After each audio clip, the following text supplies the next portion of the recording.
Hello students, আজ আমরা নবম শ্রেণীর তৃতীয় অধ্যায় এর বিষয়বস্তু পদার্থ গঠন ও ধর্ম সম্পর্কে আলোচনা করব। আজ আমাদের আলোচনার তৃতীয় পর্ব, তাহলে শুরু করা যাক।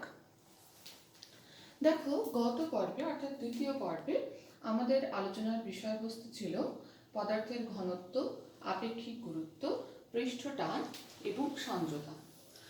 আজ আমরা যে সমস্ত বিষয় নিয়ে আলোচনা করব সেগুলি হলো প্রবাহীর প্রবাহের প্রকারভেদ, আদর্শ তরল, বার্নৌলির নীতি এবং স্থিতিস্থাপকতা সম্পর্কে।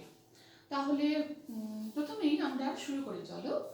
দেখো, প্রবাহী কাকে বলে এর সম্পর্কে আমরা আলোচনা করেছিলাম, যা প্রবাহিত হতে পারে। তাহলে তরল এবং গ্যাসকে আমরা মূলত প্রবাহী বলি। প্রবাহীর প্রবাহ মূলত দুই প্রকার, শান্ত প্রবাহ এবং অশান্ত প্রবাহ। শান্ত প্রবাহকে বলা হয় ইংরেজিতে স্ট্রিম লাইন মোশন।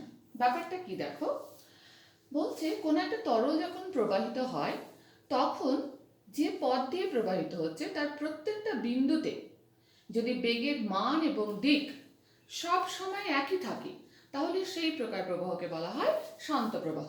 দেখো, তরলের প্রবাহকালে প্রবাহপথের প্রত্যেক বিন্দুতে বেগের মান ও দিক যদি সর্বদা অপরিবর্তিত থাকে তবে এই প্রকার প্রবাহকে বলা হয় শান্ত প্রবাহ।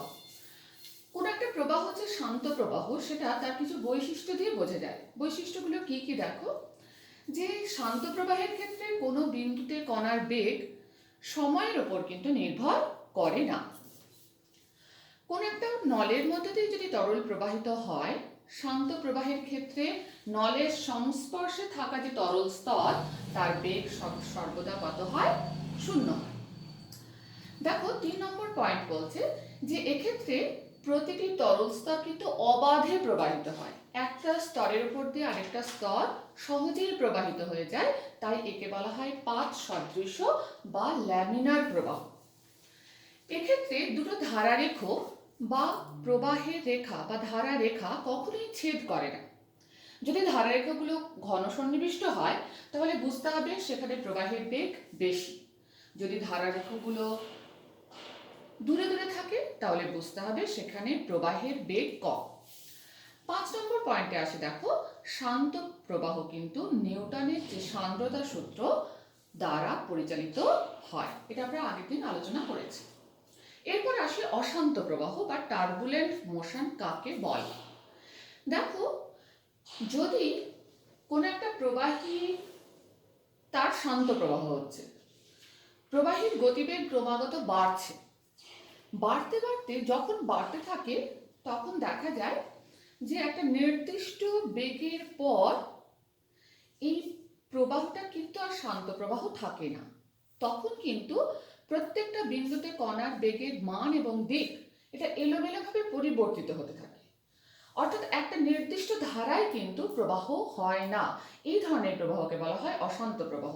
তাহলে কিভাবে বলতে পারি, প্রবাহের গতিবেগ যদি সন্ধি বেগ, এই যে নির্দিষ্ট বেগ, যে বেগকে অতিক্রম করলে প্রবাহের বেগ এলোমেলোভাবে পরিবর্তিত হয় বেগের মান ও দিক, সেই নির্দিষ্ট বেগটাকে বলা হচ্ছে সন্ধি বেগ বা ক্রিটিক্যাল ভেলোসিটি। প্রবাহের গতিবেগ যদি সন্ধি বেগকে অতিক্রম করে যায় তবে প্রবাহপথের যে কোনো বিন্দুতে কণার বেগের মান ও দিক নির্দিষ্ট থাকে না, এলোমেলোভাবে পরিবর্তিত হয়। এই ধরনের প্রবাহকেই বলা হয় অশান্ত প্রবাহ বা টার্বুলেন্ট ফ্লো। দেখো, এই যে সংকট বেগ বা ক্রিটিক্যাল ভেলোসিটি সেটা কার কার উপর নির্ভর করে? তরলের প্রকৃতি, নলের প্রস্থচ্ছেদ এবং দেয়ালের মসৃণতা, এই সমস্ত বিষয়ের উপর সংকট বেগ নির্ভর করে। এক্ষেত্রে আমরা একটা ওয়ার্ড পাই, রেনল্ডস নাম্বার। এই ব্যাপারটা কি? রেনল্ডস নাম্বার হলো একটা সংখ্যা, মাত্রাহীন সংখ্যা, যার সাহায্যে আমরা বুঝতে পারি যে প্রবাহটা কি রূপ। রেনল্ডস নাম্বার 2000-এর কম হলে সেটা শান্ত প্রবাহ বা স্ট্রিম লাইন মোশন হয়, আর যদি জেনারেলি সাধারণত 2300-র বেশি হয় তাহলে সেটা অশান্ত প্রবাহ বা টার্বুলেন্ট মোশন দেখায়। এরপর আমরা আসি, দেখো, আদর্শ তরল বলতে আমরা কি বুঝি। আদর্শ তরল, আমরা জানি তরল এবং গ্যাস দুটোই হচ্ছে প্রবাহী, তাই তো, অর্থাৎ প্রবাহিত হতে পারে। গ্যাসকে কিন্তু চাপ দিলে তার আয়তন কমে, অর্থাৎ সেটা কম্প্রেসিবল। আদর্শ তরল কিন্তু ইনকম্প্রেসিবল, অর্থাৎ চাপ দিয়ে তার আয়তন কমানো যায় না। দেখো, কোনো নলের মধ্যে অসংনম্য বা ইনকম্প্রেসিবল তরলের যদি শান্ত প্রবাহ হয়, তাহলে নলের যে কোনো প্রস্থচ্ছেদ দিয়ে নির্দিষ্ট সময়ে একই পরিমাণ তরল প্রবাহিত হবে। এরূপ তরলকেই বলা হয় আদর্শ তরল। বোঝা গেল? এর কতগুলো বৈশিষ্ট্য রয়েছে, কিছু বৈশিষ্ট্য দেখে আমরা আদর্শ তরল বা আইডিয়াল ফ্লুইডকে চিনতে পারি। দেখো, আদর্শ তরল সর্বদাই হবে অসংনম্য, অর্থাৎ চাপ দিয়ে আয়তন কমানো যাবে না, চাপ বৃদ্ধি করে আমরা আয়তনের পরিবর্তন করতে পারবো না, এবং এটা অসান্দ্র। প্রতিটি স্তর একই বেগে এক যোগে অগ্রসর হয়, কারণ এরূপ তরলের প্রবাহের বিরুদ্ধে কোনো সান্দ্রতা বাধা কিন্তু কখনোই থাকে না। বোঝা গেল? এবং এইরূপ তরলের যে গতিবেগ পরিলেখ, প্রত্যেকটা গতিবেগ কিন্তু যদি তার প্রান্ত বিন্দুগুলো একটা রেখা দ্বারা যোগ করি, তাহলে তাকে বলা হয় গতিবেগ পরিলেখ, সেটা সর্বদা কি হয়? সমতল হয়। এবার দেখো, তরল প্রবাহের হার বলতে আমরা কি বুঝি? নলের কোনো প্রস্থচ্ছেদের মধ্য দিয়ে, হার মানে আমরা জানি 1 সেকেন্ডে যে আয়তনের তরল প্রবাহিত হবে, প্রতি সেকেন্ডে যে আয়তনের তরল প্রবাহিত হয় তাকেই বলা হয় তরল প্রবাহের হার। তাহলে এই ছোট্ট ছোট জিনিসগুলো বোঝা গেল। এরপর আমরা আসবো বার্নৌলির নীতি। এটা ভীষণ ইম্পর্টেন্ট। দেখো, বার্নৌলির নীতি কি? বার্নৌলির নীতিতে বলা হচ্ছে যে কোনো একটা আদর্শ তরল, ব্যাপারটা আমরা বুঝলাম, তার যদি ধারারেখ প্রবাহ হয়, তাহলে প্রবাহী নালীর যে কোনো প্রস্থচ্ছেদে তরলের প্রতি একক আয়তনের গতিশক্তি, স্থিতিশক্তি এবং চাপ শক্তি, এদের সমষ্টি সর্বদা ধ্রুবক থাকে।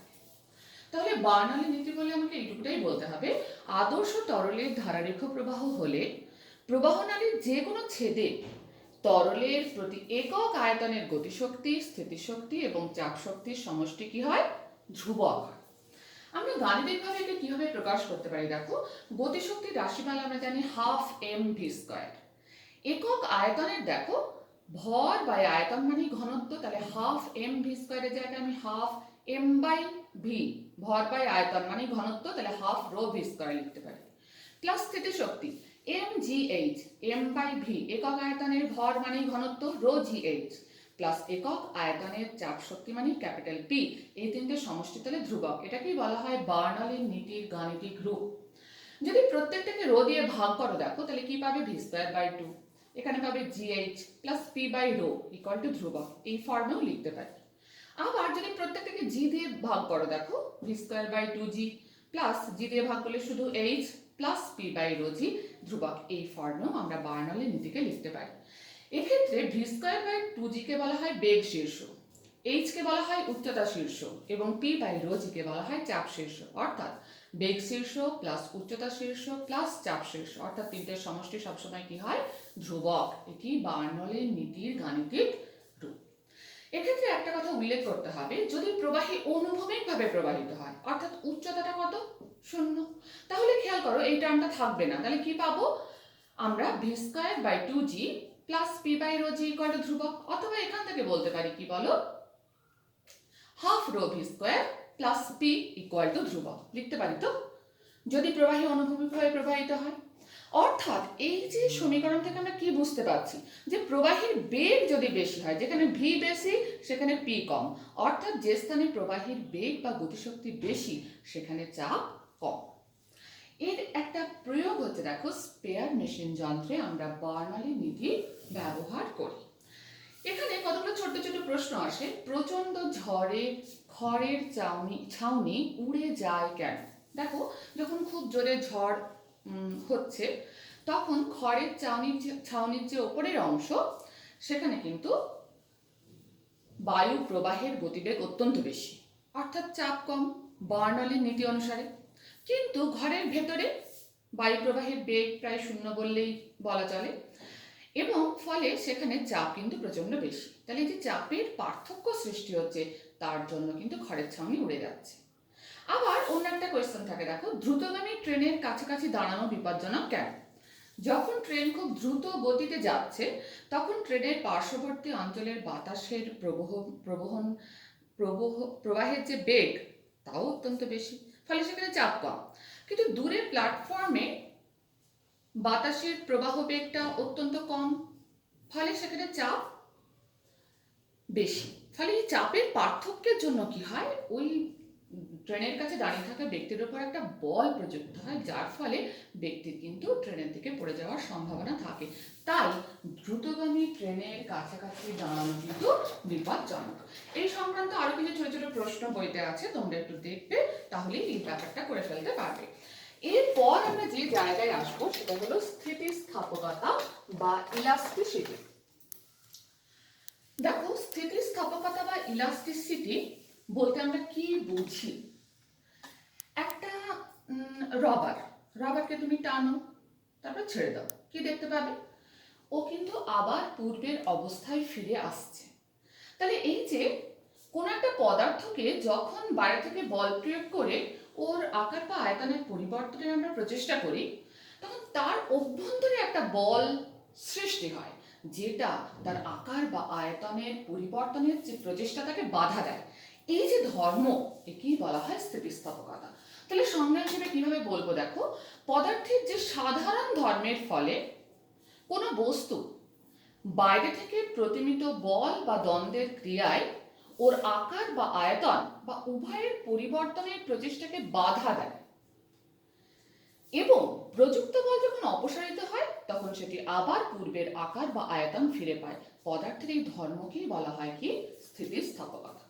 তাহলে এই যে আমি বাইরে থেকে একটা বল প্রয়োগ করছি, সেটা প্রতিমিত বল সম্পর্কে তোমরা আগের চ্যাপ্টারে পড়েছো, যে একই রেখা বরাবর দুটো সমান বিপরীতমুখী বল যদি প্রযুক্ত হয় তাকে বলা হয় প্রতিমিত বল, যার ফলে কোনো গতির বা ত্বরণের সৃষ্টি হয় না। তাহলে যখন আমরা বাইরে থেকে বল প্রয়োগ করছি, তখন দেখা যাচ্ছে পদার্থের অভ্যন্তরে একটা কিন্তু বিপরীতমুখী বলের সৃষ্টি হচ্ছে। সেই অভ্যন্তরীণ যে বিপরীতমুখী বলের সৃষ্টি হওয়ার জন্যই পদার্থটা তার পূর্বের আকার বা আয়তন ফিরে পাওয়ার চেষ্টা করছে বল অপসারিত হলে। এই যে ধর্মকেই বলা হলো স্থিতিস্থাপকতা। স্থিতিস্থাপকতা কোন কোন বিষয়ের উপর নির্ভর করে দেখো তো? উষ্ণতা। দেখো, সমস্ত পদার্থেরই উষ্ণতা বৃদ্ধিতে কিন্তু স্থিতিস্থাপকতা কমে। এক্ষেত্রে ব্যতিক্রম হচ্ছে ইনভার্ট। এর উষ্ণতা পরিবর্তনে স্থিতিস্থাপকতার কোনরূপ পরিবর্তন হয় না। এরপর আমরা আসি অশুদ্ধি। অশুদ্ধি যা আমরা পদার্থের সঙ্গে মেশাচ্ছি, তার স্থিতিস্থাপকতা যদি পদার্থ থেকে বেশি হয় তাহলে পদার্থের স্থিতিস্থাপকতা বৃদ্ধি পায়, আর কম হলে হ্রাস পায়। যেমন লোহার সঙ্গে কার্বন মেশালে স্থিতিস্থাপকতা বাড়ে। একইভাবে দেখো, উত্তাপন এবং শীতলীকরণ। কোনো বস্তুকে ক্রমশ উত্তপ্ত করে ধীরে ধীরে শীতল হতে দিলে বস্তুর স্থিতিস্থাপকতা ক্রমশ কিন্তু হ্রাস পায়। এরপর আসে দেখো আঘাত। যদি কোনো বস্তুকে তুমি আঘাত করো, কেলাসিত বস্তুকে আঘাত করলে কেলাস ভেঙে যাচ্ছে, এক্ষেত্রে কিন্তু স্থিতিস্থাপকতা ধর্ম বৃদ্ধি পায়। পরের অংশে আসি সংনম্যতা। পদার্থের স্থিতিস্থাপকতা কিন্তু কম্প্রেসিবিলিটি বা সংনম্যতা ধর্মের উপর নির্ভর করে। কঠিন পদার্থের স্থিতিস্থাপকতা সবচেয়ে বেশি, তরলের অপেক্ষাকৃত কম, গ্যাসের সবচেয়ে কম। অর্থাৎ পদার্থের অবস্থার উপরও স্থিতিস্থাপকতা নির্ভর করে।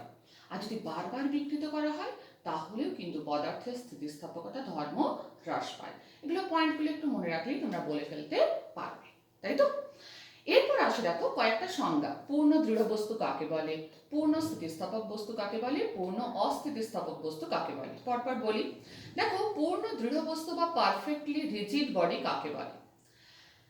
বলা হচ্ছে যে বাইরে থেকে তুমি বল প্রয়োগ করলে, কিন্তু বস্তুর বিভিন্ন অংশের মধ্যে কোনো রকমের কোনো আপেক্ষিক সরণ ঘটলো না, তাহলে সেই বস্তুকে বলা হয় পূর্ণ দৃঢ় বস্তু বা পারফেক্টলি রিজিড বডি। যেমন কাঁচ।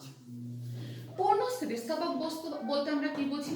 দেখো, বাইরে থেকে প্রযুক্ত বল যদি আমরা অপসারিত করি বা সরিয়ে নিই, তাহলে কিন্তু যে বিকৃত বস্তু তার আবার পূর্বের আকার বা আয়তন ঠিকঠাক ফিরে পায়, তাকে বলা হয় পূর্ণ স্থিতিস্থাপক বস্তু বা পারফেক্টলি ইলাস্টিক বডি।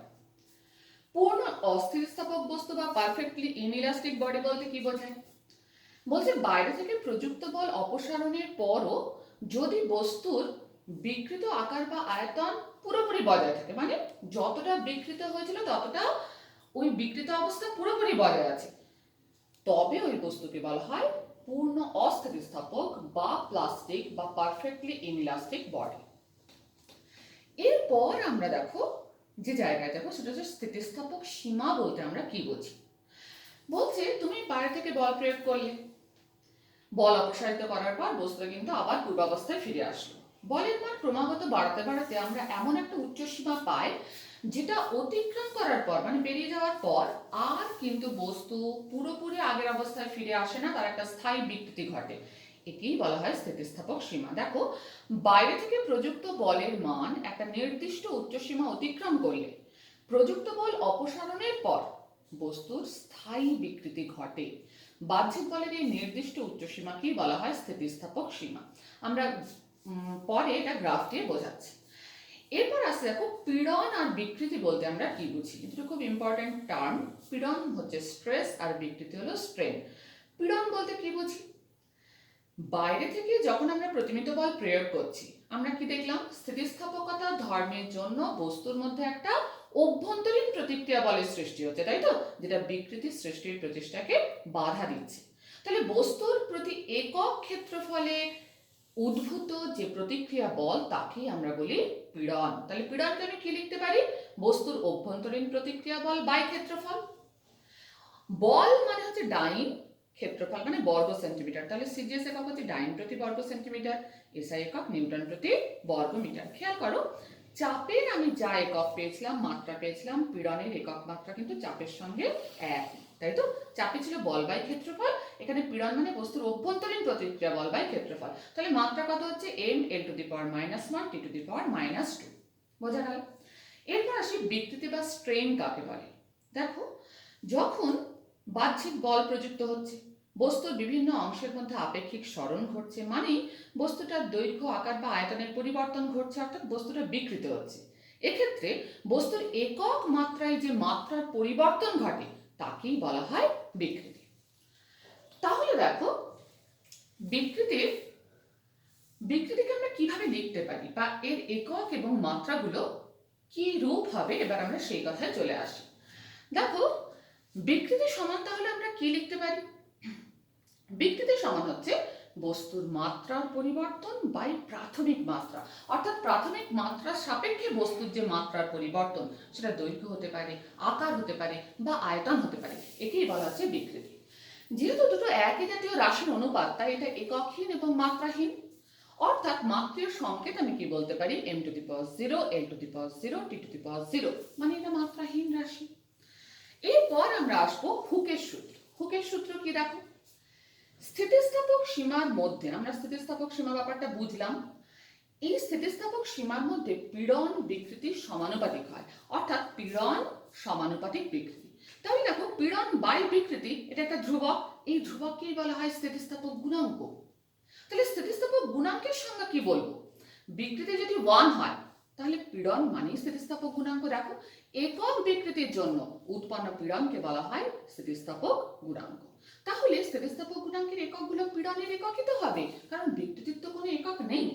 তাহলে আমরা দেখতে পেলাম চাপ, পীড়ন এবং স্থিতিস্থাপক গুণাঙ্ক তিনটে রাশি যাদের একক এবং মাত্রা একই। একক কি, সিজিএস এ ডাইন প্রতি বর্গ সেন্টিমিটার, এসআই তে নিউটন প্রতি বর্গ মিটার, এবং মাত্রা হলো m l to the power -1 t to the power -2। এরপর আমরা আসবো দেখো বিভিন্ন প্রকার স্থিতিস্থাপক গুণাঙ্ক। এই যে স্থিতিস্থাপক গুণাঙ্ক, এটা 3 রকম হয়। ইয়ং গুণাঙ্ক, যেটাকে ক্যাপিটাল Y দিয়ে ডিনোট করি, আয়তন বিকার গুণাঙ্ক, যেটা K দিয়ে ডিনোট করি, এবং দৃঢ়তা গুণাঙ্ক, যাকে আমরা ইটা দিয়ে ডিনোট করি। তোমাদের বইতে ইয়ং গুণাঙ্ক সম্পর্কে দেওয়া আছে, আয়তন বিকার গুণাঙ্ক বা দৃঢ়তা গুণাঙ্ক সম্পর্কে নেই, আমি একটু বলে দিই। দেখো, প্রথমে ইয়ং গুণাঙ্ক কাকে বলে। তাহলে আমার স্থিতিস্থাপক গুণাঙ্ক মানেই তো পীড়ন বাই বিকৃতি। ইয়ং গুণাঙ্ক হচ্ছে অনুদৈর্ঘ্য পীড়ন বাই অনুদৈর্ঘ্য বিকৃতি। দেখো, কোন স্থিতিস্থাপক বস্তুতে প্রতি একক অনুদৈর্ঘ্য বিকৃতির জন্য বস্তুটিতে যে অনুদৈর্ঘ্য পীড়নের সৃষ্টি হয় তাকেই বলা হয় উপাদানের ইয়ং গুণাঙ্ক। এবারে অনুদৈর্ঘ্য পীড়ন বলতে কি বুঝি, কোন একটা বস্তুকে যদি আমরা দৈর্ঘ্য বরাবর প্রসারিত বা সংকুচিত করার চেষ্টা করি, তাহলে তার একক ক্ষেত্রফলে যে পরিমাণ বল প্রযুক্ত হয় তাকেই বলা হয় অনুদৈর্ঘ্য পীড়ন, এবং এর ফলে তার প্রতি একক দৈর্ঘ্যে যে দৈর্ঘ্যের পরিবর্তন হয় তাকেই বলা হয় অনুদৈর্ঘ্য বিকৃতি, তাই তো। আচ্ছা, আয়তন বিকার গুণাঙ্ককে ক্যাপিটাল K দিয়ে ডিনোট করা হয়। ক্যাপিটাল K সমান লিখতে পারি দেখো, আয়তন পীড়ন বাই আয়তন বিকৃতি। এক্ষেত্রে আয়তন পীড়ন বলতে কি বুঝি, বস্তুর প্রতি একক ক্ষেত্রফলে লম্বভাবে ক্রিয়ারত বল বা চাপ তাকেই বলা হয় আয়তন পীড়ন, এবং এর ফলে বস্তুর একক আয়তনে যে আয়তনের পরিবর্তন হয় তাকেই বলা হয় আয়তন বিকৃতি। সংনম্যতা বা কম্প্রেসিবিলিটি ব্যাপারটা বোঝালাম। এটাকে আমরা পরিমাপ করি কিভাবে? 1/k দ্বারা। আয়তন বিকার গুণাঙ্কের অনন্যকেই বলা হয় সংনম্যতা বা কম্প্রেসিবিলিটি। এরপর আসি দৃঢ়তা গুণাঙ্ক বা মডিউলাস অফ রিজিডিটি। ব্যাপারটা কি দেখো, এটাও এক ধরনের স্থিতিস্থাপক গুণাঙ্ক, মানে পীড়ন বাই বিকৃতি। কিন্তু কিরূপ পীড়ন দেখো, কৃন্তন পীড়ন বাই কৃন্তন বিকৃতি। এক্ষেত্রে কৃন্তন পীড়ন আমরা কাকে বলি? একক ক্ষেত্রফলে প্রযুক্ত স্পর্শক বল। কোন একটা বস্তু যদি থাকে, সেই বস্তুটিকে তুমি যদি পাশাপাশি চাপ দাও, তাহলে পাশাপাশি চাপ দিলে বস্তুটি কি হয় বলতো? একটু পাশাপাশি সরে যায়। যেমন এটা যদি একটা বস্তু হয়, তুমি পাশাপাশি চাপ দিলে খেয়াল করবে এইভাবে একটু সরে যায় না? তাহলে সেক্ষেত্রে সেই বলটাকে বলা হচ্ছে কি? স্পর্শক বল। তাহলে একক ক্ষেত্রফলে প্রযুক্ত স্পর্শক বলকেই বলা হচ্ছে কি? কৃন্তন পীড়ন। এবং এই স্পর্শক বলের প্রভাবে বলের সঙ্গে লম্বভাবে অবস্থিত রেখাটা যে কোণে হেলে যায় তাকেই বলা হয় কৃন্তন বিকৃতি। এবার আসি পোয়াশোর অনুপাত। এটা কিন্তু কোনো স্থিতিস্থাপক গুণাঙ্ক নয়। পার্শ্বীয় বিকৃতি এবং অনুদৈর্ঘ্য বিকৃতির অনুপাতকে বলা হয় পোয়াশোর অনুপাত, যাকে সিগমা দিয়ে প্রকাশ করা হয়। আচ্ছা, এরপর আরো দুটো কথা বলতে হবে, সেগুলো হলো স্প্রিং এর বল ধ্রুবক বলতে কি বুঝি। দেখো, একটা স্প্রিংকে তুমি যদি প্রসারিত করো তাহলে সেটা তার বিকৃতি ঘটে। যখন বল অপসারণ করো সে আবার পূর্বাবস্থায় ফিরে আসে। অর্থাৎ স্প্রিং এর স্থিতিস্থাপকতা ধর্ম দেখা যায়। এই স্থিতিস্থাপক সীমার মধ্যে প্রসার্য বল দৈর্ঘ্য বৃদ্ধির সমানুপাতিক হয়। অর্থাৎ প্রযুক্ত বল F সমানুপাতিক x। তাহলে F সমান একটা সমানুপাতিক ধ্রুবক আসবে তো, kx। এই k কি বলা হয় বল ধ্রুবক। স্প্রিং এর ক্ষেত্রে স্থিতিস্থাপক স্থিতিশক্তি কত হয়? হাফ ইন্টু বল ধ্রুবক k ইন্টু দৈর্ঘ্য বৃদ্ধি তার বর্গ, হাফ k x স্কয়ার। বোঝা গেল? এরপর আমরা শেষ অংশে আসি। দেখো, পীড়ন ও বিকৃতির সম্পর্ক। এই যে পীড়ন আর বিকৃতি সম্পর্কে আমরা বললাম, একে যদি আমরা একটা গ্রাফের সাহায্যে প্রকাশ করি, ব্যাপারটা কি হবে দেখো। আমরা x অক্ষ বরাবর যদি বিকৃতিকে প্রকাশ করি এবং y অক্ষ বরাবর যদি পীড়নকে প্রকাশ করি, ঠিক এরকম একটা গ্রাফ পাই। গ্রাফটা একটু বুঝিয়ে দিই। দেখো, এক্ষেত্রে ও হচ্ছে 0, মানে ও থেকে আমরা শুরু করছি। দেখো, ও এ এই অংশটা দেখছো একটা সরল রেখা, অর্থাৎ এখানে হুকের সূত্র মেনে চলছে, এবং এক্ষেত্রে আমরা দেখতে পাচ্ছি পীড়ন বিকৃতির সমানুপাতে পরিবর্তিত হচ্ছে। দেখো, ও এ এটা হলো পীড়ন বিকৃতির সমানুপাতিক। এই অংশে কোনো একটা পদার্থ কিন্তু পূর্ণ স্থিতিস্থাপক পদার্থের মতো আচরণ করে। এই এ পয়েন্টকে বলা হয় পদার্থের স্থিতিস্থাপক সীমা বা ইলাস্টিক লিমিট। এ পয়েন্টের পর যদি আরো তুমি বেশি পীড়ন প্রয়োগ করো, তাহলে দেখা যাবে যে বস্তুটার একটা স্থায়ী বিকৃতির সৃষ্টি হবে বি পয়েন্ট পর্যন্ত। খেয়াল করো, এ থেকে বি পয়েন্ট পর্যন্ত দেখো, তুমি যখন প্রযুক্ত বলকে সরিয়ে নিচ্ছ, ওটা কিন্তু একটা স্থায়ী বিকৃতি পাওয়া যাচ্ছে, ও ডি, তাই তো? তাহলে এই যে অংশ এ বি, এই অংশে কোনো একটা কঠিন পদার্থ নমনীয় বা প্লাস্টিক বস্তুর মতো আচরণ করে, এবং এই বি পয়েন্টটাকে বলা হয় নতিবিন্দু বা ইয়েল্ড পয়েন্ট। পীড়নের যে মান থেকে তারটির বিকৃতি বৃদ্ধির হার খুব বেড়ে যায় তাকেই বলা হচ্ছে নতিবিন্দু। মানে এই নতিবিন্দু পার হলে এরপর যত তুমি পীড়ন প্রয়োগ করবে, এর বিকৃতি বৃদ্ধির হারটা অনেক বেড়ে যাবে। এই সময় কঠিন পদার্থটা প্রবাহিত হয়, এবং নতিবিন্দু পেরিয়ে গেলে ধাতু কি হয়? প্রসারণশীল হয়ে পড়ে। তখন কিন্তু ধাতব দ্বন্দ্ব থেকে তার তৈরি করা যায়। বোঝা গেল? এরপর পীড়ন বাড়াচ্ছে, বিকৃতি ক্রমাগত দ্রুত হারে বাড়ছে। এই যে সি পয়েন্ট দেখতে পাচ্ছ, একে বলা হয় সহন সীমা বা ব্রেকিং পয়েন্ট। অর্থাৎ পীড়নের যে সর্বোচ্চ মান পেরিয়ে গেলে তারটি ছিঁড়ে যায় তাকেই বলা হচ্ছে সহন সীমা। এখানে যে পীড়ন প্রযুক্ত হয় তাকে বলা হচ্ছে অসহ পীড়ন, এবং যে ভারটা প্রযুক্ত হয় তাকে বলা হয় অসহ ভার। অসহ পীড়ন কিন্তু পদার্থের উপাদানের উপর নির্ভর করে। এরপর পদার্থের দুটো বিষয় নিয়ে আমরা আলোচনা করব, ভঙ্গুরতা আর প্রসার্যতা। দেখো, ভঙ্গুরতা বা ব্রিটলনেস কাকে বলে? বলছে স্থিতিস্থাপক সীমা অতিক্রম করার পর যদি খুব তাড়াতাড়ি অসহ বিন্দু চলে আসে, মানে কঠিন বস্তুটা ভেঙে টুকরো হয়ে যায়, তাহলে তাকে বলা হয় ভঙ্গুর, যেমন কাঁচ। আর প্রসার্যতা বা ডাক্টিলিটি কাকে বলে? যেসব পদার্থের স্থিতিস্থাপক সীমা এবং অসহ বিন্দুর মধ্যে খুব বেশি বিকৃতি ঘটে, অর্থাৎ যাদের কম বল প্রয়োগ করে যথেষ্ট লম্বা করা যায় কিন্তু ছিঁড়ে যায় না, তাদেরই বলা হয় প্রসার্যতা বা ডাক্টিলিটি খুব বেশি, যেমন হচ্ছে তামা। তাহলে বই থেকে পড়ো, আশা করি জায়গাটা ক্লিয়ার হয়ে যাবে। পরদিন আমরা অন্য একটা বিষয় নিয়ে আলোচনায় আসবো। ধন্যবাদ।